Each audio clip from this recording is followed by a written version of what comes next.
Rain begins like distant drums when the story opens, sharp and sudden, on the tin roof of a low house in the Ajegunle quarter of Lagos.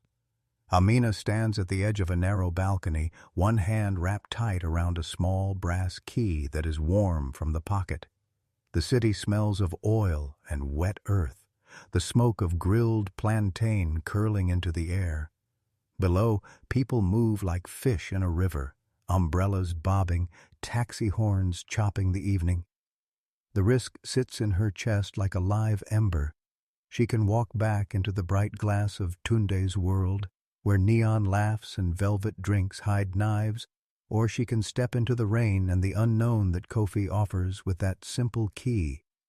The brass key is the symbol, heavy, plain, nothing like the gaudy watches Tunde wears, and it fits the choice like a whisper. A taxi blares a warning, and Amina clamps down and chooses the rain, letting the neon wash her face as she leaves the rooftop party without a goodbye, the key cold and honest in her palm. Tunde is handsome in the way Lagos magazines love. White teeth, clothes that glow under club lights, a laugh that rolls like high tide. He moves through doors with people parting and a hired laugh echoing behind him. Amina meets him at a gallery opening a month before the rain. The room smells of turpentine and perfume. She is wearing a borrowed dress and her hair pinned back with a scrap of her grandmother's scarf. Tunde comes with a team, a driver and two men who look like gatekeepers. He points at the painting she admires and claims it like a prize. He slides a champagne flute into her hand and tells a joke about Lagos traffic. The sound of his voice is bright and sure, the world bending forward. He gives her a red bead bracelet that flashes like a small sun. Everyone claps. He asks her to dance in a way that does not leave choice. The bracelet is flashy, warm against her wrist. A promise. He wrapped in color. Kofi appears in quieter ways.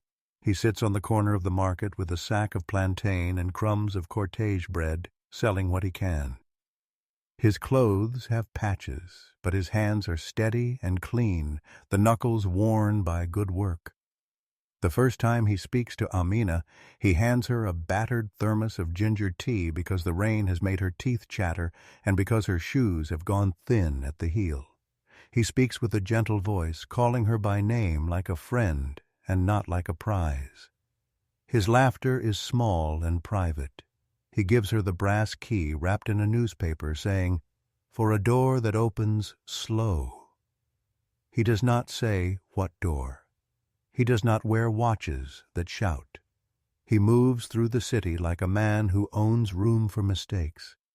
People call him poor and shrug when he sells plantain at the market, but he sometimes disappears for a week, and when he comes back his eyes carry stories he never tells. The key is light and honest in the pocket of Amina's dress. She turns it in her fingers when Tunde is loud in her ear. Obstacles arrive like traffic. The first is pride. Amina's mother, Nene, wants a stable future for her daughter and judges glitter as proof of success. Neen points to pictures of Tunde on Instagram and says softly that men with shine feed families and open doors. Amina sees the way Nene admires the red beads in the cars outside the gallery. The second obstacle is gossip. Friends at work whisper about her with Tunde at the party, hinting that she chose fame over something slower, better. The third is Tunde himself, who is clever and not cruel at first, but who is used to winning and does not like to be questioned. He invests in charm that makes people miss the hollowness beneath. When Amina tells Kofi that she is thinking of going with Tunde, Kofi smiles, but his eyes close for a moment. He gives her a small carved wooden whistle. He as if to say, "Call if you are lost." It feels like an apology and a promise both. The fourth obstacle is money, and the way it changes faces. Tunde throws a party that burns into the entire neighborhood. Drummers under a full moon, a sound system so loud it shakes the shutters. He pays for fireworks to light the sky over the lagoon. Everyone wants to be near the noise. He buys a painting and pins a photo of Amina beside it like a prize. The city watches. Kofi comes to that party uninvited, wearing a plain jacket, and disappears before midnight. He never brags about the silver suit that he keeps folded at the back of his closet, or about the papers he carries in the liner of his wallet. The people at the party laugh and drink and call Kofi a fool for leaning on a wall and looking at the stars.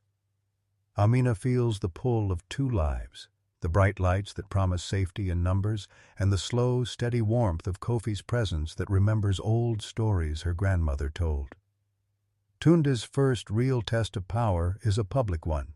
At the gallery, he kisses Amina on the stage in front of cameras, calling her "my woman" into a microphone so loud that the words roll across the neighborhood and into the phones of city bloggers. The image sticks like glue. The press calls it romance. The shelf of hot gossip groans. Kofi watches from the back room of a tea stall, his fingers wrapped around the whistle. He walks away before the flash of cameras can find him. The city starts to speak in questions. Amina feels boxed in by photos and friend requests. She learns how quick a smile can become a brand, and how a heart can be set on top of that brand like decoration. The brass key grows warmer in her pocket, heavy with decisions. The midpoint flips everything like a camera turn. At a small wedding in Accra, a man in a borrowed suit bursts into the ceremony with papers under his arm and a smile that does not belong to a poor market vendor. Kofi steps forward and the room goes quiet because the papers are not just ordinary papers. They are legal documents, a letter stamped with the seal of a far country and a photograph of a smile that old bankers in Ghana remember. He announces simply and without fanfare that he is the heir to a small shipping company that owns more than anyone expects in the market of West Africa. He inherited it after a quiet uncle in Cape Coast passes away. Kofi's voice is steady. He is not poor. He did not take his time because he was false. He had reasons buried like coins. He had left wealth to grow quiet like a seed in dark soil. The secret flips the meaning of their entire small orbit. The man everyone called poor has papers and power. The camera cuts back to Amina watching him, the brass key suddenly heavy with new shapes. The city that had applauded Tunde wonders if it applauded the wrong thing. But the flip does not make everything simple. Kofi's reveal comes with complications that smell of petrol and old grudges. Once the secret is out, people beg, and old enemies surface. A cousin in Accra sues for a contested will. A group of businessmen in Lagos whisper about hostile takeovers. Kofi refused to wear fine clothes in public because he wanted to see who would love him first, the person or the money. The twist that made him a secret billionaire is a lens that scrambles faces. Tunde, whose power is social and loud, pretends to be delighted. He smiles like a sun blooming and he moves closer. He throws an offer. Join his charity gala and use the company money for the opening, he says. He flatters Amina, knowing she watches him with new, wary eyes. He drapes new watches on his wrist like armor. For Amina, the flip becomes mirror glass. She sees how both men could be dangerous in their own ways. The stakes lift higher with a fifth obstacle, public betrayal. A tabloid takes a photo of Amina and Tunde leaving a restaurant late at night. The headline says, "Wrong choice?" And the newsroom buzzes. Someone posts an old voicemail from Tunde where he jokes about using people to climb. The clip goes viral. Amina's co-workers side with caution and whisper at the water cooler. Her mother cries and says that the city chews women like fruit. Kofi sees the clip and does not laugh. He sits with the brass key in his palm and thinks about doors that must be opened and doors that should stay shut. The city begins to watch like a crowd at a slow play, looking for blood. The shiny man grows louder and the quiet man grows a bodyguard made of decisions. The pressure makes the nights long. Amina must balance pride and safety when the next obstacle arrives. A sudden scandal that threatens not just hearts, but livelihoods. A charity foundation that Tunde supports announces a partnership with a political councilman known for bribery. The councilman uses the gala to gain goodwill, and his name sticks on television. The papers ask hard questions about funding sources. The bright lights blink and flinch. Tunde denies wrongdoing on live radio, his voice polished and slippery. The councilman smiles like a man used to accepting favors. Amina discovers a text in Tunde's phone where he laughs about a project that never existed and calls people stakes in a game. The brass key grows heavy in Amina's hand like a fist. She must decide whether to side with the man who circles the fire of publicity or the quiet hand that holds a key and a plan. Her choice will echo. The crisis arrives like a downpour when the theater of public life turns personal. At 70% into the story, a painful loss strikes that forces Amina to a hard choice. Her younger brother Musa, who works as a driver for a local bank, is arrested in a sweep tied to the councilman's crooked deals. He is in the wrong place at the wrong time, his fingerprints on a car that appears in a crime log because Tunde's list of fake donors is long and messy. Musa sits in a concrete cell with rain leaking through the bars and calls Amina every night with a voice younger than the crime. Amina sits on her floor and holds her brass key and her carved whistle, and the city around her hums like a hive under pressure. The arrest is not fair, but the law moves like a slow river, and the headlines call the case complicated. The hard thing is that Tunde could help by calling in favors, but his help comes with a price. The price is Amina becoming the shiny woman at his side in every headline forever. Kofi can post bail and pay a lawyer, but that would make the world know his money and possibly bring greed and danger to his doorstep. Amina must choose. Accept a loud public rescue that trades her brother for a brand, or accept quiet help that hides the cost but risks more secrets.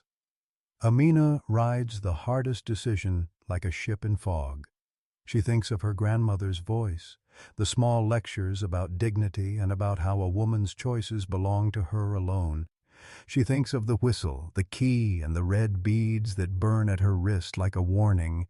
She thinks of Musa's small laugh when he is not afraid. The city holds its breath, and Amina makes the choice that hurts. She refuses Tunde's offered rescue because he demands she sign a photo contract that would anchor her to his image forever. She calls Kofi instead and asks him to pay the bail, not for glory but because she cannot watch Tunde use a brother as a prop. Kofi answers with no speeches, and she senses the weight of the secret billionaire measure itself. He will spend wealth like a hand smoothing an old cloth, quiet and total. When Kofi pays the bail, the world changes like a stage being reset. Musa walks free, small and trembling, and Amina feels a relief that tastes of salt and rain. But the choice costs her something else. Tunde, offended at the rejection, strips himself of any gentle restraint. He climbs onto the roof of his building and stages a show of power, sending out messages and a legal team calling Amina ungrateful, threatening to leak things that will remind a city of gossip that loves ruin. He arranges for a televised interview where he cries in a way that looks natural on camera and accuses Amina of selfishness for allowing Kofi's money to buy dignity. The public sides with spectacle because spectacle is easy. The headlines accuse Amina of snubbing her savior. Doors close. Calls that used to feel warm go cold. Tunde smiles and moves forward like a king in a quicksand court. The multi-climax arrives like a festival collapsing into truth. The first spectacle is Tunde's gala at the National Hotel, a bright stage with a band and a sea of cameras. He plans to burn the story into the city's memory by presenting a fake charity and awarding himself as a pillar of virtue. Amina knows he will use the stage to destroy any who disagree. The second spectacle is Kofi's unexpected reveal. Not planned like a show, but sharp like glass. At the gala, Kofi stands up from the crowd. He is in a plain blazer, not the tailored fabrics of the city elite. and asks to speak at the microphone. The room murmurs, flashbulbs pop. He takes the stage and lays down a folder on the podium with the same calm he had when he first gave Amina the brass key. He begins to read, slowly, names and dates and transfers that show the councilman's money funneling through shell companies into Tunde's accounts. The crowd gasps because Kofi has proof. Bank records, contracts, a paper trail that bends like a river into exposed mouths. The cameras swallow it all. The third spectacle is the public reveal that strips the antagonist of power. Tunde's smile breaks on live television as his accountant is recorded in a separate video confessing coldly that he skimmed funds and set up sham donors. The unexpected witness is a woman who sells phone chargers by the hotel gate, Ajegunle from Accra, who had recorded a late-night argument between Tunde and the councilman when Tunde demanded quick cash to cover expenses. She posts the video online where it burns brighter than anyone expects. The councilman is not ready for light. The broadcast shows his hand receiving envelopes and his face tries to smooth into disbelief. The city watches as the governor calls for an investigation. Tunde, who had thought himself untouchable because he had crowds and cameras, falters. He is arrested at the gala's end, the handcuffs cold and sudden. The crowd is stunned into silence, then begins to murmur, then to cheer like a wave. The unexpected witness is not only Ajegunle's recording. Musa, Amina's brother, speaks at a press line outside the hotel. He says how a young driver can be caught in big men's games, how small hands are used to carry envelopes. His words are simple and hot, the directness of a young man who knows the truth because it touched him. The press leans in. People remember that Tunde once joked on a rooftop about the easy way to use a brother. The evidence piles like heavy rain. The sheriff takes Tunde and the councilman away under bright lights. The public sees the flashy player with no cloak left. He was not a man of substance. He was a mirror hung in the wrong kind of gallery. In the moment where the antagonist is stripped of power, Amina finds herself standing under fluorescence and rain, holding the brass key and a carved whistle, and she feels the odd lightness that comes when a heavy thid falls away. The aftermath is theatrical and tender. Kofi does not turn the revelation into a power play. He refuses offers to be political and refuses to let the papers call him a savior because he is shy of headlines. Instead, he donates quietly to a bail fund for people who are trapped by power and working to build a small community center where young drivers can learn to read accounts and young women can learn to build small businesses. He signs the paper that opens a door with the exact brass key he gave to Amina months ago. A seamstress named Zanele sews curtains for the center, and a child named Juma hangs a sign that reads, "Door for the Doing," in bold letters. Amina walks through and flips the key. The lock turns smooth as if it had been waiting for her. Tunde's fall is not simple. He sits in a jail cell and watches footage of his life unspool. The cameras that once loved him bite now and bring no comfort. Some of his friends disappear. Others, hung on the promise of his fame, move to other bright things. He writes letters that nobody reads. The city moves on. People whisper about the speed of fall. For Amina, the cost of having chosen the flashy man was a rough lesson and a public bruise. She lost friends and lost her standing at the magazine where she had once worked because her name stuck to scandal like glue. But she gained clarity, the kind that cuts like a blade but heals clean. She finds work at the community center, teaching bookkeeping and storytelling to girls and boys who keep the city moving with small, essential jobs. She tells them about pride and about keys and about how choices shape maps. 6 months later, the change is quiet and real. The city has the same smell, but there is a new rhythm. The center is full of laughter and the sound of pencils. Kofi comes once a week, not to sign checks, but to sit on a rusted chair and listen to children read aloud. He sometimes brings ginger tea and talks about ships as if they are still faraway birds. Musa has a job driving a school van and a smile like a river in spring. Adwoa sells phone chargers and videos tickets for small groceries. People tip her now and say thank you for the truth. The brass key sits in a glass box in the center, polished and plain because it is both a memory and a warning. The red bead bracelet Amina wears has a new charm added by Zanele, a little wooden house that spins in the light. She keeps the carved whistle in a pocket because it reminds her of Kofi's steadiness and of nights when choices were sharp and heavy. The center holds a wall where the story is pinned up like a playbill. A photo of the gala, a small printout of Adwoa's video, a note from Kofi saying, "Use money for doors, not for crowns." People come to hear Amina speak, and they listen because her words are plain and true. She tells about the rain and the rooftop and the brass key, and they see the small human moments behind the city gossip. They ask her about Tunde sometimes, and she shrugs and says that bright things that hurt eventually dim. She does not preach. She says only that a heart must have the space to choose without being pushed. Kofi becomes a presence that organizes charity without cameras. He meets with business people and speaks in numbers that they understand, and he pushes policy in small, effective ways. He calls meetings in plain rooms with fans whirring and people bring biscuits. The power he uses is a hand that opens doors to classrooms and not a voice that shouts for trophies. There are smaller reckonings, too. Amina meets Tunde once in the market, months after his arrest, when he leans against a stall and looks like a deflated balloon of fame. He tries to apologize and offers the old laugh, but the apology hangs like an empty drum. She accepts his eyes for what they are and continues walking. She does not need to take him back because she has found a steadier life, not dull, but full of the small work that makes a world. She notices that the brass key left under glass is now more valuable for its story than for the opening it once promised.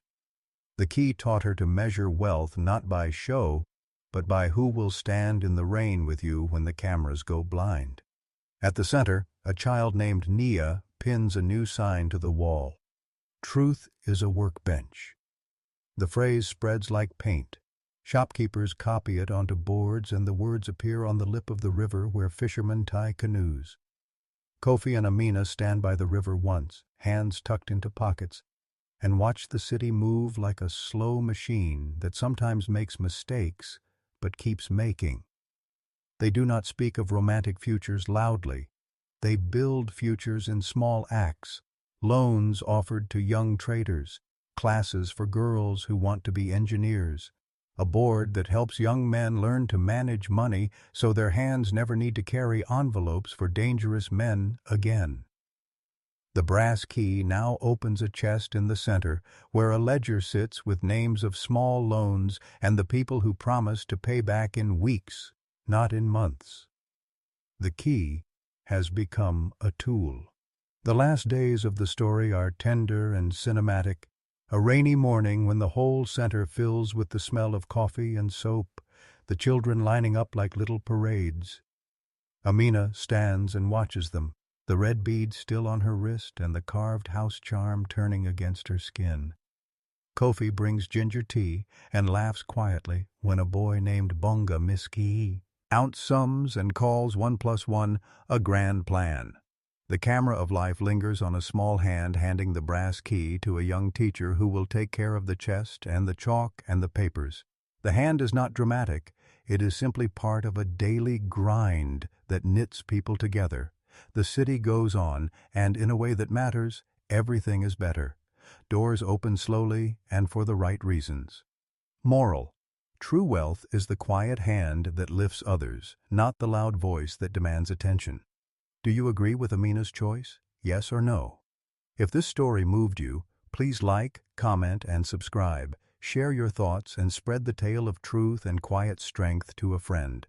The brass key sits in the glass box in the center, polished and plain, because it is both a memory and a warning. And when the dawn light slides through the tall windows of the community hall, a quiet volunteer taps the case as if it needs permission to wake, and the box slides a fraction, revealing not just metal, but a new thread. A folded letter tucked beneath the key's velvet shadow, the seal of a distant philanthropic council you never heard of, and a note in neat handwriting that reads, in effect, "The door we build will never belong to one person." And Amina feels the old ache of choice tighten in her chest, because the letter says the center's expansion will be funded for a year, but only if the center agrees to a formal governance model, a board that includes 1 representative from the council and 3 from the market and none from the street. And the letter makes a promise of steady money, while laying down new rules that would change the center from a neighborhood anchor into a public-private project, which is what wealth always demands when it chooses to step into light.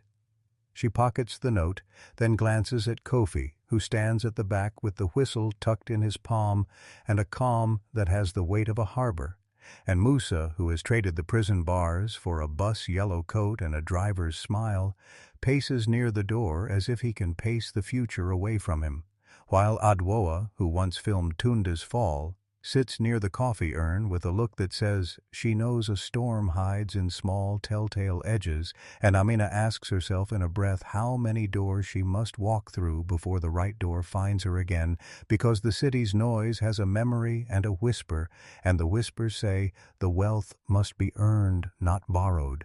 And the donor's glass is as clear as a river in Harmattan morning, yet she also hears the chorus of the street, the Danfo horns, the rain on zinc roofs, the generator at the block factory humming like a distant engine, saying that a door is not just metal and a key, it is trust, and trust is the city's currency.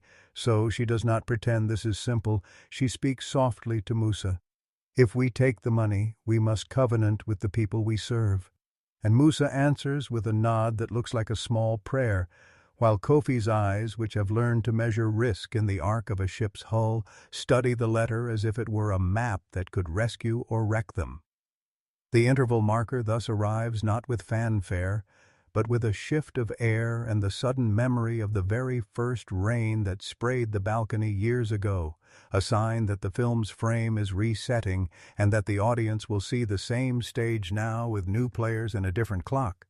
The engine of Act Two starts with the first deadline, a week to respond to the governance proposal or lose the chance at the promised funds, and the pressure is felt not as a thunderclap, but as a slow leak through the roof of the hall where a stray dribble of rain matches the slow drip of fear in Amina's thoughts.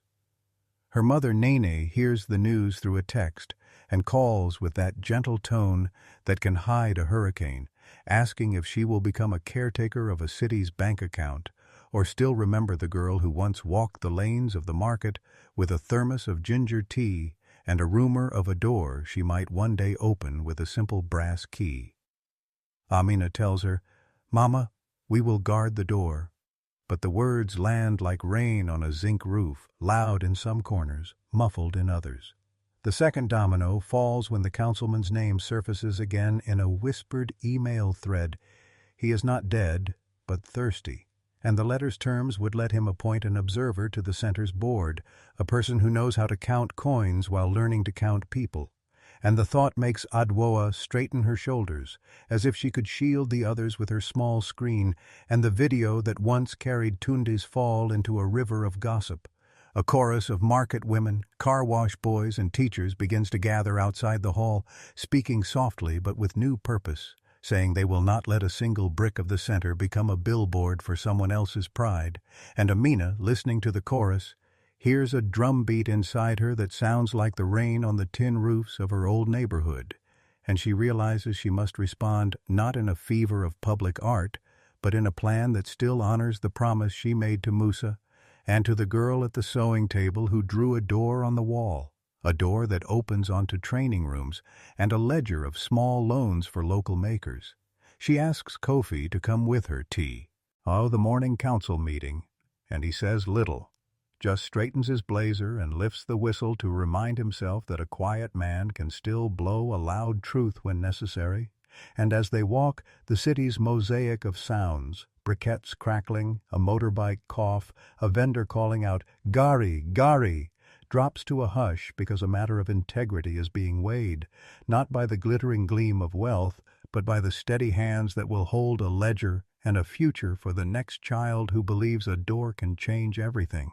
The midpoint twist arrives when the center's boardroom becomes a plain room with a folding table and a fan that barely turns, and there, with a photograph of the gala still leaning against a coffee mug, Kofi reveals a deeper truth. The so-called donor council is a web of partners and rivals who have watched the center for years, and the proposed governance is less about accountability and more about ensuring one party's long tail of influence remains intact. He unveils, with a measured calm that makes the room feel smaller and suddenly more fragile, that his family's wealth did not land from thin air, and that the center's future must be protected by a partnership that does not quietly bend to someone else's power, but by a public trust created by the people who crowd the markets every morning and the schoolgirls who sketch doors on chalkboards. Amina's lips press into a line, and she feels the brass key warm again, not with the heat of danger, but with the certainty that even a gift can become a cage if the giver wants to wear the key as a crown.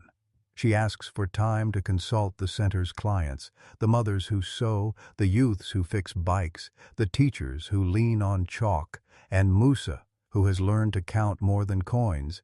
And when the room nods, she points to the glass box and says, "The door is not a contract with a donor.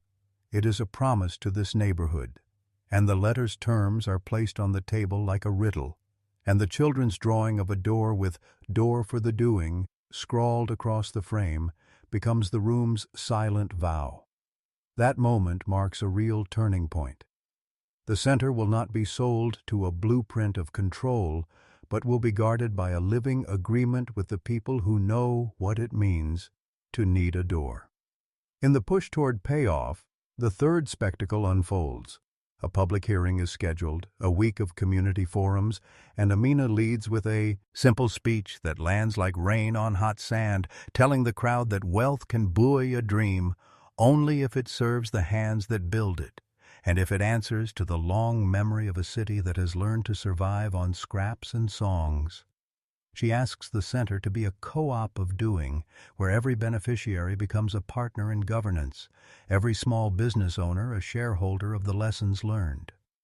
The crowd responds with a wave of approval so pure that even the most wary elders allow themselves to smile, and Adwoa uploads a new video that shows not a scandal but a coalition, a chorus of neighbors and shopkeepers standing together to protect a space where girls learn to count, where cousins borrow notebooks, not money, where a ship owner's wealth is filtered through the water of the river that runs through the market and the schoolyard.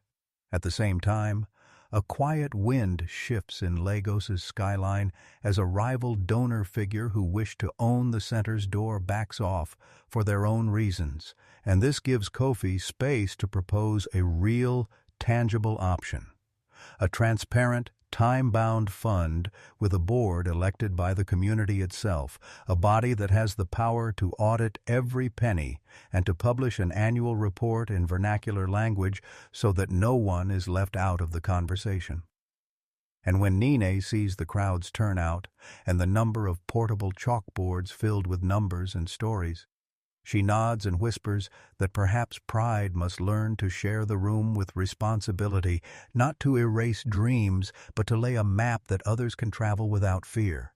By the time 6 weeks pass, the last major thread of danger has shifted. The councilmen and the old guard who hoped to siphon away the center's vitality have begun to fade in the face of a new public chorus. The teachers, the shopkeepers, the mothers who have learned to read budgets aloud, the youths who still practice counts on coins and pebbles, and Amina who has learned to speak not with flourish, but with the same quiet authority that Kofi embodies when he hands a child a ledger page and says, "This is how we build together." The center's new governance takes form, a rotating advisory that includes a local nurse, a mechanic, a market trader, a former teacher, and a student, with Amina and Musa as co-chairs and a standing committee that monitors funds and programs. The glass box becomes a symbol not of a door shut behind glass, but of a door opened and kept open by many hands. The key is no longer just a relic. It now sits in a display case with a label, "Key to the door we build together." And the whistle, once a signal of safety for a single person, is pressed into the palm of a child who now uses it to call classmates to a free after-school math circle. The red bead bracelet bears a new charm, an enamel map of Lagos with a tiny boat gliding across, an emblem of the shipping line that Kofi's family still honors as a memory, and a pledge to steward wealth for the many, not the few. The center's ledger shows small loans granted to 10 new businesses, a scholarship for 5 girls, and a weekly class that teaches both bookkeeping and storytelling, because stories are currency in this city. And as the sun sets over the lagoon, Amina stands with Kofi at the riverbank where the market ends and the water begins. The rain just a memory now, and she feels a hand brush hers, a sister hand, a friend's hand, a neighbor's hand, closing the distance between fear and trust, asking her, in a quiet line of dialogue, "What if the next door you open is not for you alone, but for every child who dreams of a future, even the ones who live under roofs that leak?" And she answers, "Then we walk through it together." A simple vow that keeps the film moving toward its next interval without needing to announce every step. The aftermath holds a soft, almost cinematic tenderness. Tunde remains a cautionary story in memory. A man whose voice was once a bright flame that drew crowds and then burned them with truth he never learned to carry, and he is now a warning echo in a city that has learned to distrust the loudest shine. Adwoa's video becomes a teaching moment that helps a dozen other communities tell their own truths about power and money. Musa has a steady job that keeps him near the center, telling the younger drivers how to protect themselves from being used as props. Nene, seeing her daughter's resilience and her own tired sigh become pride, begins to tell her neighbors that a good life is not a glittering surface, but a careful, shared plan. And Amina, who once walked soaked and uncertain on the rooftop with a key warm in her hand, now walks through a city that whispers of doors and of the doing, and she knows that wealth, when earned and shared, becomes a thing you can touch in the form of a classroom, a ledger, a child's future, and a hall that rings with the sound of pencils on paper. The brass key rests not in a glass box alone, but in the hands of the next doorkeeper, a young teacher who smiles at the sight of a new door drawn on a chalkboard and says, "This is ours to open." And the story ends not with a single triumph, but with a city learning to live in the light of shared responsibility, a truth spoken in a chorus of breaths and rain that has finally stopped falling. And the last image stays with us. The camera tilts back from the center toward the river. A Danfo horn wavers in the distance. And in the foreground, a little girl traces the door on the wall with a stick, then looks up and asks, "Who's next to enter?" Leaving us in that moment of interval where the film could cut to black or step forward into another neighborhood's dawn, and we feel the pulse of a post-interval promise. The door is open, and the doing has only just begun.